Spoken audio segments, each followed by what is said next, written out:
Thank you.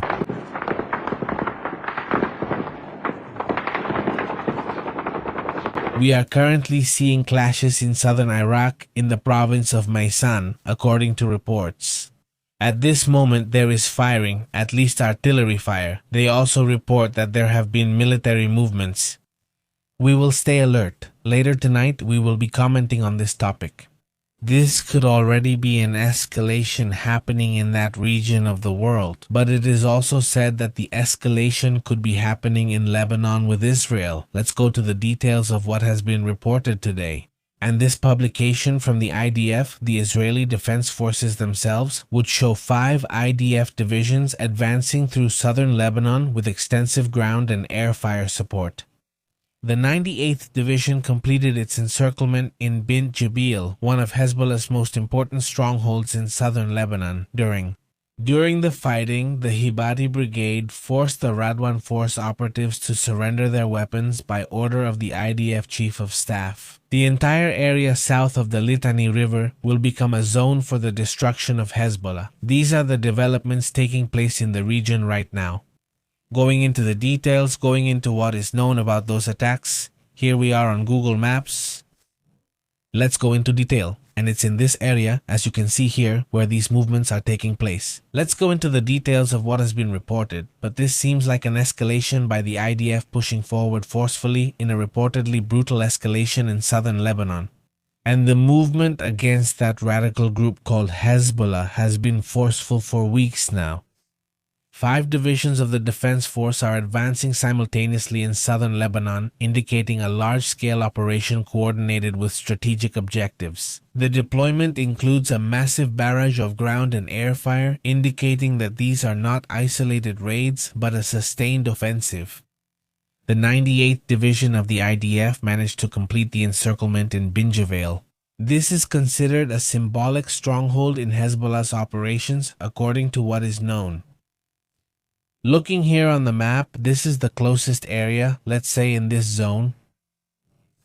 North, not from northern Israel, but let's say towards southern Lebanon. They've been advancing on Bint Jbeil, which is not just any location, but historically it has been an area, a center of resistance, and a lot of Hezbollah propaganda for years. They claim that this place has a high symbolic value, a high political value, but also a high military value, according to what they say. During the fighting, the Hibati Brigade managed to force a group of Radwan Force members to surrender. This would represent, well, according to what they say, a direct blow to elite capabilities. That Radwan group would be one of Hezbollah's elite groups that have been operating in the area for some time and have been difficult to deal with. The regiment is called Alajig Radwan, also written as Radwan or Ridwan. That's how they also write it. They claim this unit is an elite unit of Special Operations Forces from the Hezbollah, a Shiite organization, an organization that has been operating for some time through Iranian sponsorship through the Ayatollahs themselves. From that point to the Litani River would be the red line Israel wants. That group must not cross it. Let's go to the map to see exactly where this Litani River is. It's a river that basically serves as a marker, so to speak. This is the river. Let's look at it there on the screen. Let's zoom in a little. This is the area of the river. This whole area is the Litani River area. I honestly can't see it. I can't see it. It must be around here. Here it says this is the Litani River. Inside, we have to zoom out a little, but it gives us the general idea. Honestly, I can't see it. It doesn't seem to be a big river, at least not here. What it does show is that it's more or less at the border with Israel, in the closest area. Let's make the boundary line clearer so it shows up better. It looks better this way? There it is. If we look, there's the river. Now you can really see it. This is the river. This is the river. Yes. Now this is the area where they ask you not to cross, not to get close. From the closest area to Israel, it's about 30 kilometers approximately. We're seeing this near the border with Israel. That red dot you see there, that's basically where they're advancing. This would become an area, let's say, like a kind of security buffer zone that the IDF is trying to establish. The statement implies a possible occupation. They claim it would be temporary or intensive military control in southern Lebanon until the Lebanese army takes over. Yes, look, the idea is that the Lebanese army controls the area, that the Lebanese army controls all of this. And then Israel can withdraw. In the meantime, the ones who control here are not the Lebanese army or the Israeli army, but rather Hezbollah. Now Israel will try to control the entire area. The statement implies a possible temporary occupation. The idea in this area is to control the region, basically from side to side, right? I mean, we'll use the Litani line or the Litani River as a geographic reference point. This is basically the region that's going to be attacked, right? If they go beyond it, the international pressure is also increasing, right? This is based on the idea that things will calm down in that area. Let me ask you, do you think this will end the ceasefire in the war with Iran? What should the Iranians do about the United States? Well, that was the warning they had given, right? I mean, on a humanitarian level, well, there's an exodus. That's not the most complicated part. More than 1 million Lebanese people have had to go to the north of Lebanon because they don't want to be in the middle of the war, right? And on the other hand, in the south, there are Israeli civilians who have also had to go live in the south of Israel or in the center of Israel. At least many of them, because there are constant attacks from Hezbollah in that area, so it's a conflict zone in the end, right? What else is happening in the area? Well, in strategic terms, Israel would basically be looking to position itself, right? Taking advantage of the fact that they're going through a time of conflict and that Donald Trump has clearly been a very close ally of Netanyahu. So they're taking advantage and trying to kill 2, 3, 4 birds with one stone at the same time. The circumstances, at least for Netanyahu, have been ideal in the sense that there's pressure from Donald Trump because of the Einstein issue and other areas and other controversial topics. It led him to the conflict. It made him get involved in this just to avoid the political pressures that exist internally over there. Obviously, no kind of attack is carried out or launched against Iran. That's why Europe reacted that way. They say you can't attack unless you've been attacked first. But they were going to attack me. Well, yes, but they didn't attack you. Even the war with Gaza, well, until the full attack happened, the attack on October 7th, that's when Israel shows up and launches an attack as well. Consequences that were absolutely terrible, especially for civilians. But a lot has already been documented. All the impact it had on Gaza, well, basically what remains of Gaza. In strategic terms, it also complicates things for Donald Trump because if he wants to get out of the conflict, well, he has a situation, a hot potato, so to speak, in that area. Iran has repeatedly said it won't negotiate until there's a ceasefire in Lebanon. Let's move on to other important matters happening in the world. No?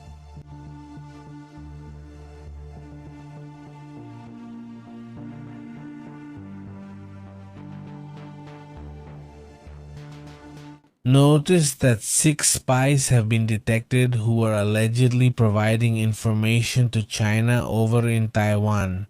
6 military personnel have been convicted of leaking sensitive information in a case increasing tensions with China. And the thing is, espionage and infiltration are no longer just happening among civilians or even politicians. The warning is that this leak has now reached the military. That's the part that makes it even more concerning. If they're infiltrating the military right now, this could obviously be dangerous, especially considering that at any moment, if an invasion or a complete takeover of Taiwan is considered, well, if they manage to control at least part of the military, it would be dangerous in that sense. The Superior Court sentenced 6 active military personnel and even some retired ones for espionage. The sentences range from 4.5 to 8.5 years in prison, showing that cases within Taiwan's national security are becoming increasingly complex, especially when it comes to information. 5 of the accused created espionage organization networks within Taiwan's own territory, directly violating the national security law. A 6th person involved was also specifically convicted for revealing secrets. This indicates that the concrete leaks of sensitive intelligence are becoming increasingly serious. The case began in 2024 when the authorities themselves detected an operation led by a Chinese citizen. He was already accused under orders from the Chinese army, meaning he had orders from the Chinese army to infiltrate the armed forces. One of the most alarming points is that they tried to convince military personnel not to resist in case of war. The idea was that those groups, if there was ever an invasion, would do absolutely nothing.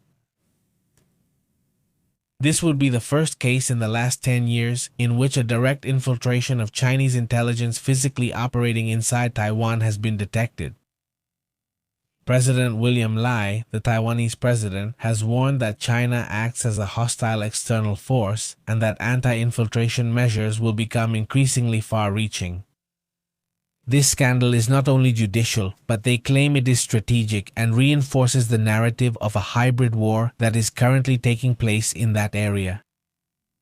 The impact is mainly about considering how far those infiltrated forces may already extend within Taiwan.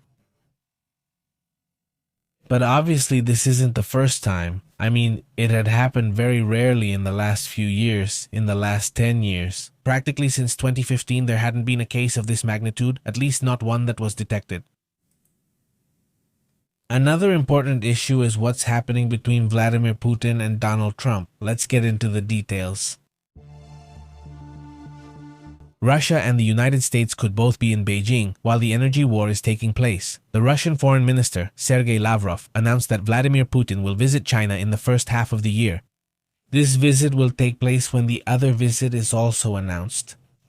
It doesn't necessarily mean that they will meet at the same time. That's difficult, but it would be tremendous. There's also a message, by the way, from Sergei Lavrov himself, the Minister of Foreign Affairs of Russia. Let's listen to him. It can undoubtedly compensate for the lack of resources that has arisen both in the People's Republic of China and in other countries that are interested in working with us on the basis of equality and mutual benefit, and Russia has said this on more than one occasion. The President has addressed this issue even in relation to the plans of the European countries represented by the European Commission to completely break any ties with Russia in the energy sector. I'm referring to the supply of our hydrocarbons to the People's Republic of China. Thank God we have all the possibilities, both those already in use and the reserve capacities and planned opportunities. So we don't have to depend on these kinds of aggressive adventurism that undermine the world economy and the global energy sector. Well, that's part of what's happening right now. This is Lavrov's own reaction. A huge greeting to Eliseo. How have you been? Great. How are you, Antonio? Greetings. And well, to all the information that's coming in, thank you very much to everyone, as well as to the whole community that's joining. Thank you very much. Let's move on to other important matters as well. There are a series of reactions that have been happening right now because of this. Well, this whole idea that Russia is blocking not just ideas, but actual facts, that they are blocking the internet right now in a tremendous way. Russia has taken the next step in its strategy to completely censor the internet in that country. VPNs, which are virtual private networks, are tools that allow people to connect and bypass, let's say, the blocks that the government was putting in place. Well, right now those two, they are blocked. The government is managing to block multiple domestic services. They simply stop working when they detect that the user has an active VPN among the affected services. There are platforms like the Russian digital ecosystem Yandex, Mail.ru, and the social network VK. Digital stores like Whiteberries and Ozone have also been affected. It's an informational blow, but it's also a blow to the digital industry in Russia. I mean the stores, etc. All of this is creating a huge problem.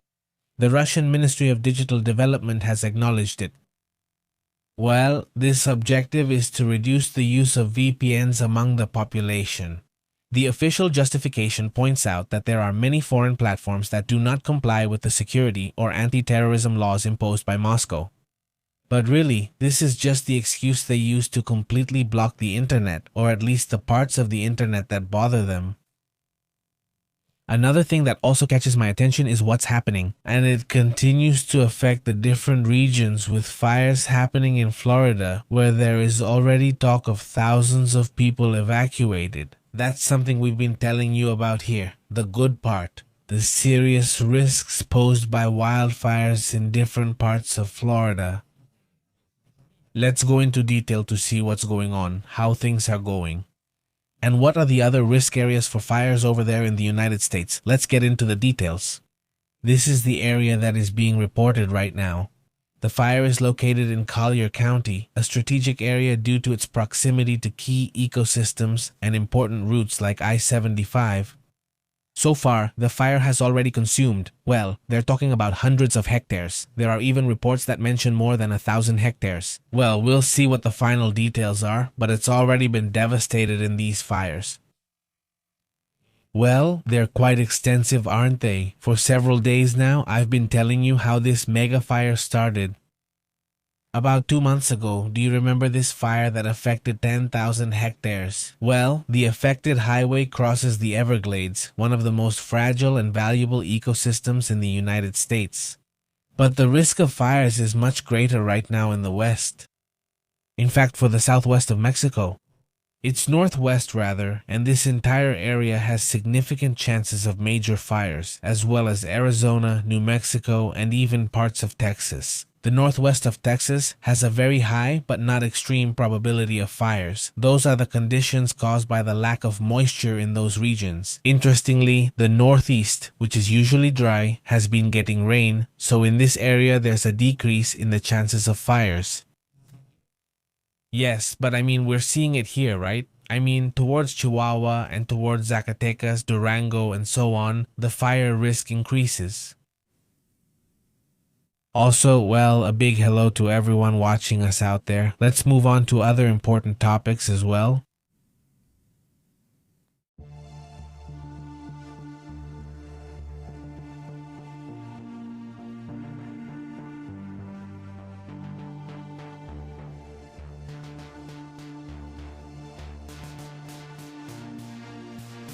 Look, there's a warning from the IAEA.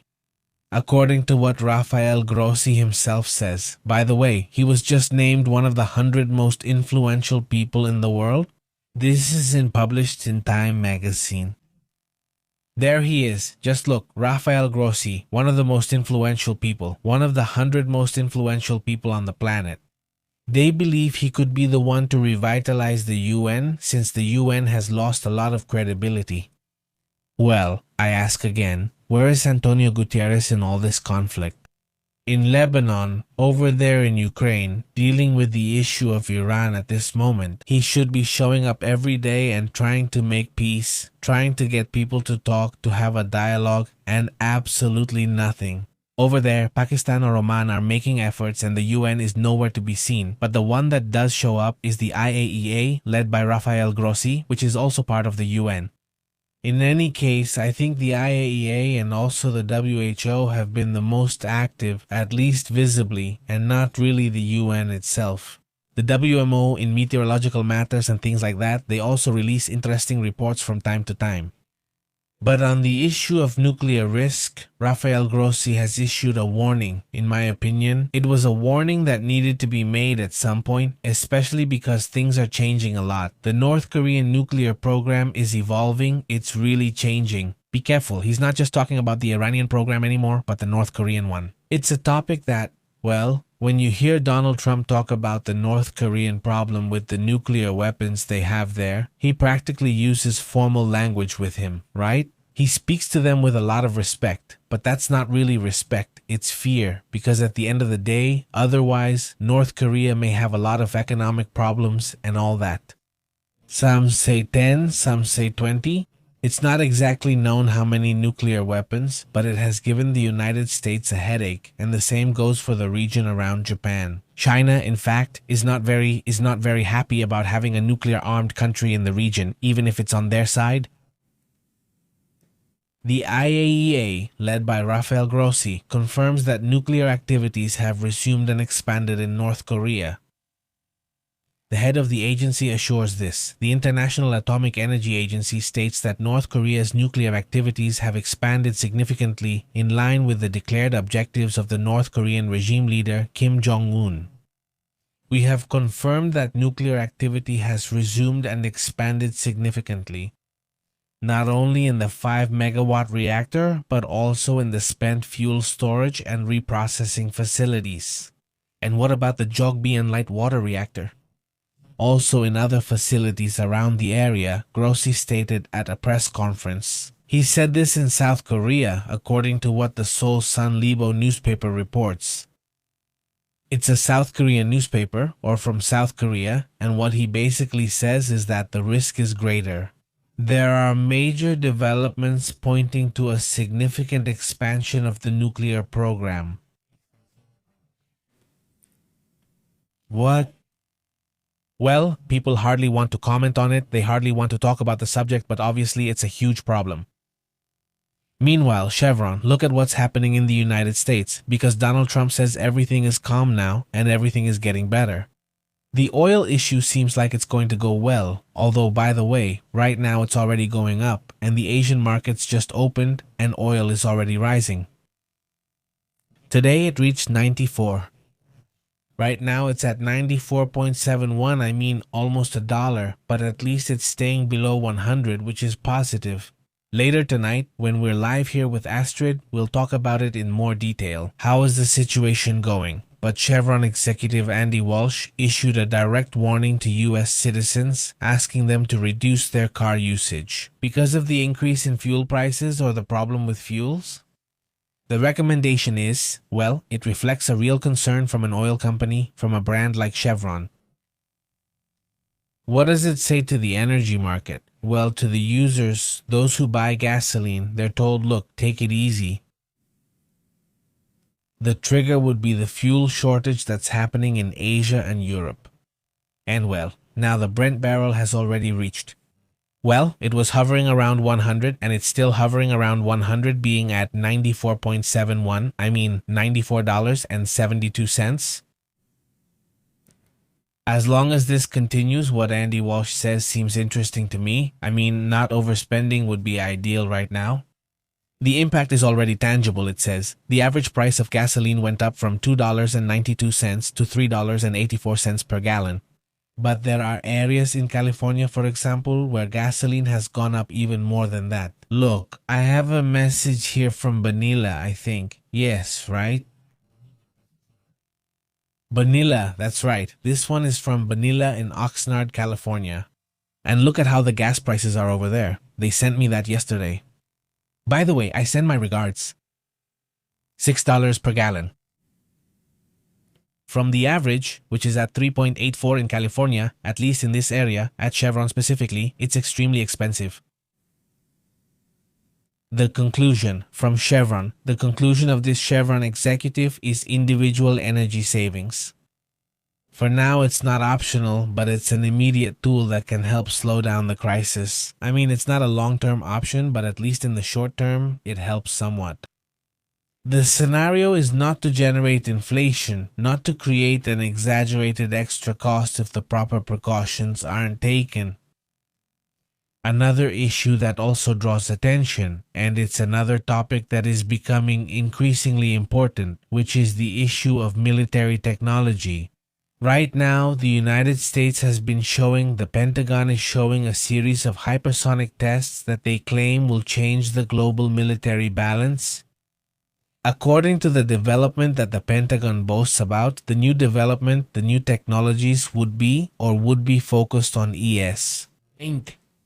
O sea que not traveling through the atmosphere at more than 24,000 kilometers per hour, but a tool to minimize reaction time in conflicts. I mean, if these projects become a reality, can it help, stop, or end all of this? Well, obviously, this development or this is optional but an immediate tool that could generate an immediate reaction to any attack in record time, right? I mean, imagine reaching a place 24,000 kilometers away in just 1 hour. It's optional, but it's an immediate tool that could, as they say, redefine speed in the military field.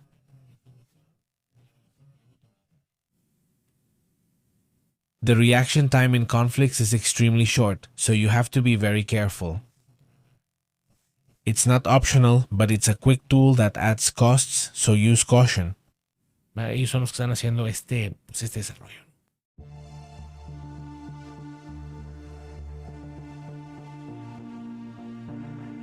Greetings to the whole community, Juan Antonio, Donald, Miranda, Beto, Carlos. The topics. Not optional, but it's an immediate tool that generates a lot to talk about. In just a moment. Thank you for joining us for a little while. I'll see you later. I'm already here talking about the exaggerated summary. Take care. Hasta luego.